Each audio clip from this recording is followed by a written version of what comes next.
It's a lot of hypocrisy going on, man. And it's really hilarious how some of these Paige Bueckers fans are making her day about Caitlin Clark. Caitlin Clark was trending at #1 over Dawn Staley and Paige Bueckers for a little bit right after UConn won, right? I wouldn't even say a little bit. It had to be like a 2-hour run. But she was #1, right? Ring on Paige finger, no ring on Caitlin finger. And gonna put the little asterisk. Paige better than Caitlin, just in case Real forgot.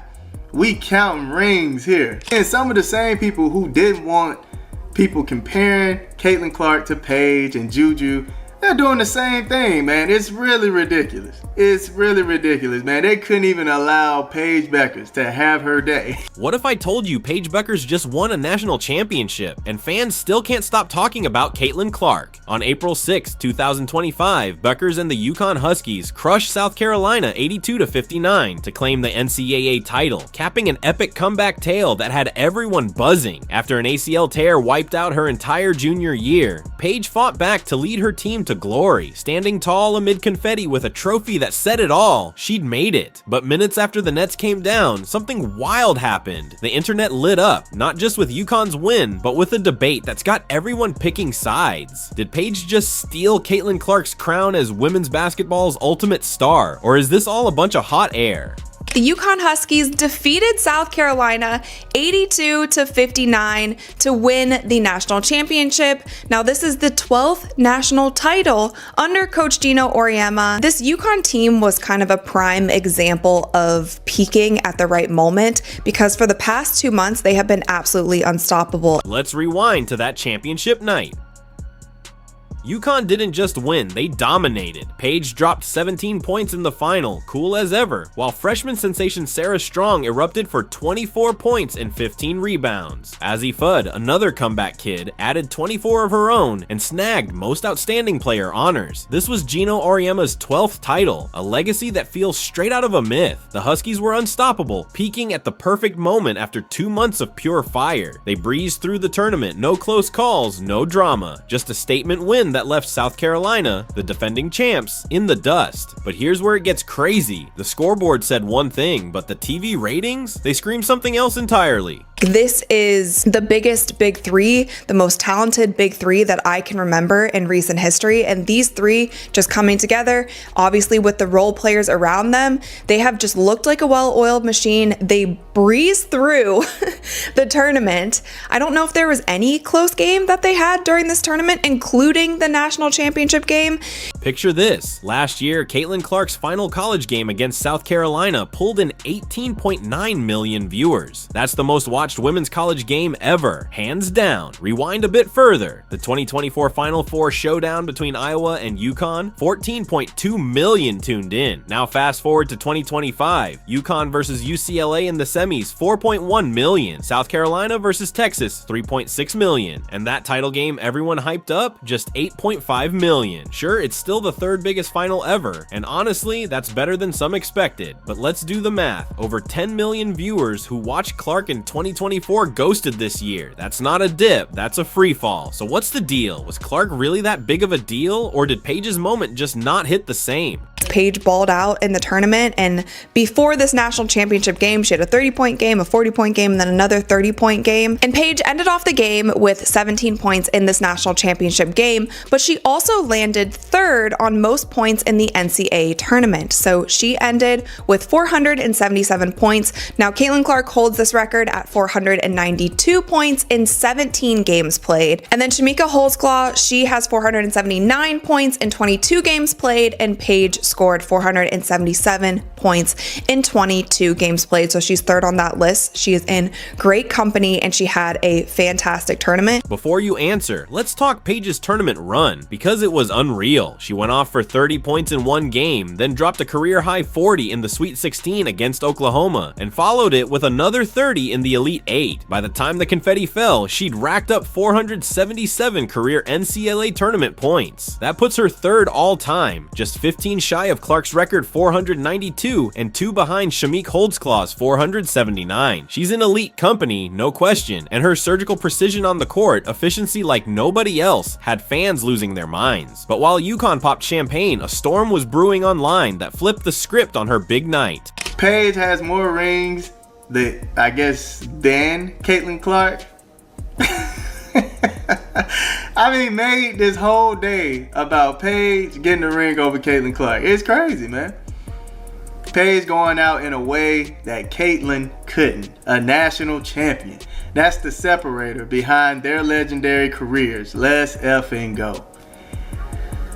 Within minutes of the win, social media turned into a battlefield. Former NBA player Ethan Thomas fired off a shot. Paige won a championship, something Caitlin didn't do. So what's the excuse now? Suddenly it was ring on Paige's finger, none on Caitlin's, all over X. Fans couldn't celebrate UConn's triumph without dragging Clark into it.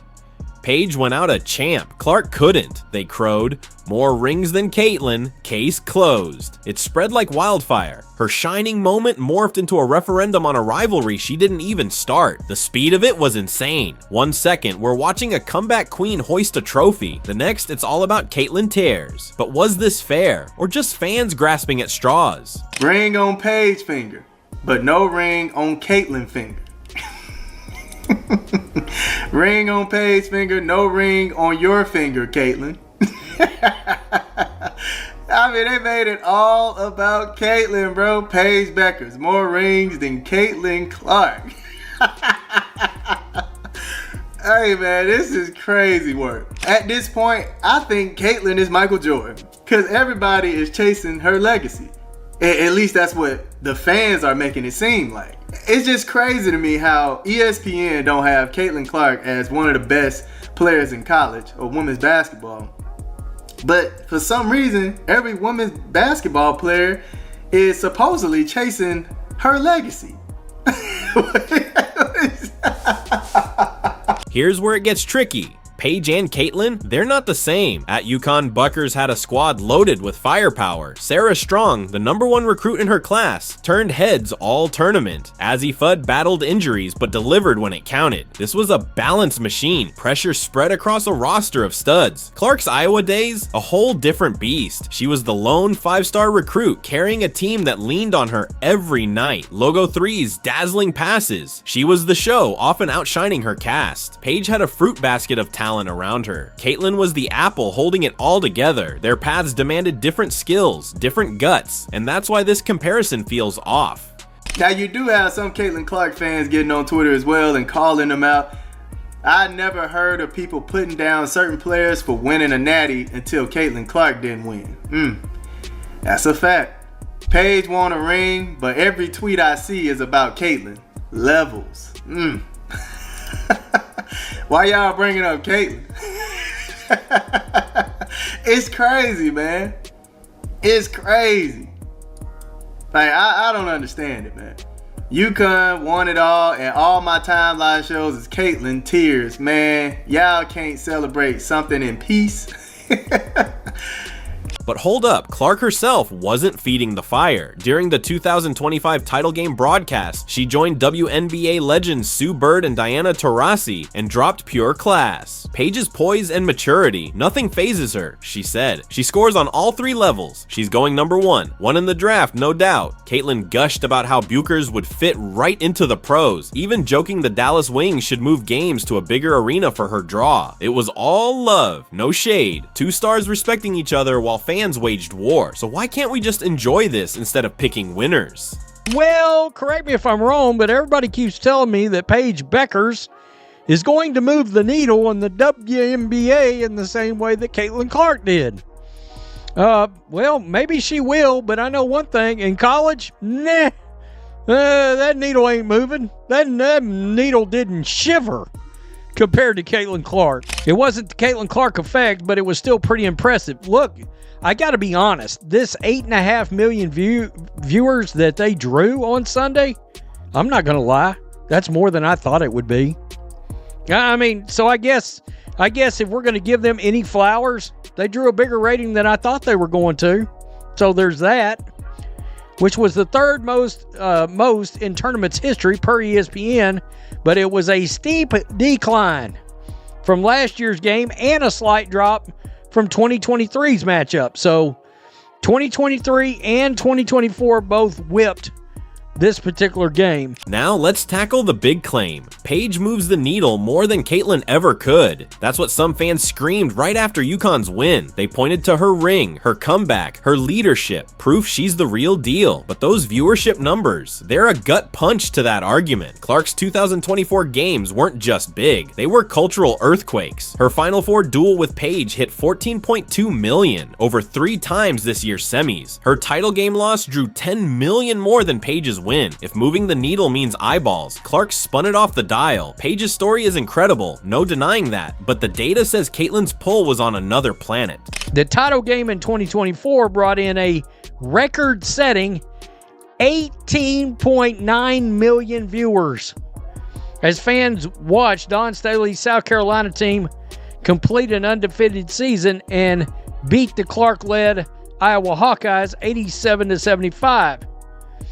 Even with Staley's Gamecocks taking on another superstar in Paige Bueckers and UConn, led by great coach Geno Auriemma, the game could not stack up to 2024's. So what made Clark must-see TV? It wasn't just skill, it was swagger. Those deep threes from the logo had NBA fans buzzing. Her trash-talking fire hooked casual viewers who barely knew hoops. Even non-sports folks tuned in, swept up in the hype of a kid from Iowa taking over. She wasn't just a player, she was a vibe, raw, real, and unfiltered. Paige? She's a maestro, dissecting defenses with surgical calm. Her game's a masterpiece, but it's not the popcorn-grabbing spectacle Clark turned into a circus. That crossover appeal, reaching beyond basketball diehards, is what sent Caitlin's numbers through the roof and left 2025 in the dust. Wait, so with less homes being counted, the number was 10 million people greater. Folks, in order to cut through the bullshit, I'm gonna give it to you straight up. These numbers are pathetic. These numbers are abysmal. These numbers aren't good. These numbers are so good. 8.1 million. Oh my God, 9.8 million. Folks, realize what this means. 100% of US markets. So that means the Caitlin Clark 18 million was 66% of US homes being included. Caitlin Clark 14 million against UConn, that was 66% of homes being included. Looking ahead, Paige is WNBA bound, pegged as the 2025 #1, one pick to the Dallas Wings. She's got the tools, poise, versatility, that killer instinct. Clark, already a Rookie of the Year with the Indiana Fever, thinks she'll crush it. She'll fit right in, Caitlin said, picturing sold-out crowds. But whispers are circling. Can Paige match Clark's pro buzz? Her style's different, less flash, more finesse. Clark's rookie season shattered WNBA attendance records, 20,711 for one game alone. Paige might pack arenas, but hitting that fever pitch? That's a tall order when you're following a phenomenon. And what happened next might just redefine the league. I think she'll honestly fit right in, so maybe. And like so that arena's fun to play in too. Like it's a small place. Yeah. It's loud. You know, honestly, they should move every game to American Airlines because I think Paige has that type of draw. Like she'll be able to bring those type of fans in. I know we're playing there one of our games. Hopefully the other one gets moved too. We would appreciate that, Dallas Wings, if you can move the other one. But I love this. Here's the kicker. This isn't about one being better. Paige and Caitlin are rewriting women's hoops together. Paige's ring is her crown, a triumph over every setback. Clark's legacy? She turned a niche sport into primetime gold. No title needed. Add stars like Juju Watkins, Hannah Hidalgo, and Lauren Betts to the mix, and this generation's a tidal wave. So why pit them against each other? Lisa Leslie gets it. You don't need a championship to be a GOAT. It's about impact. Both have that in spades. One with trophies, one with eyeballs. Forcing a rivalry just dims a spotlight big enough for two. So tell me, why can't we celebrate this golden era instead of crowning one queen?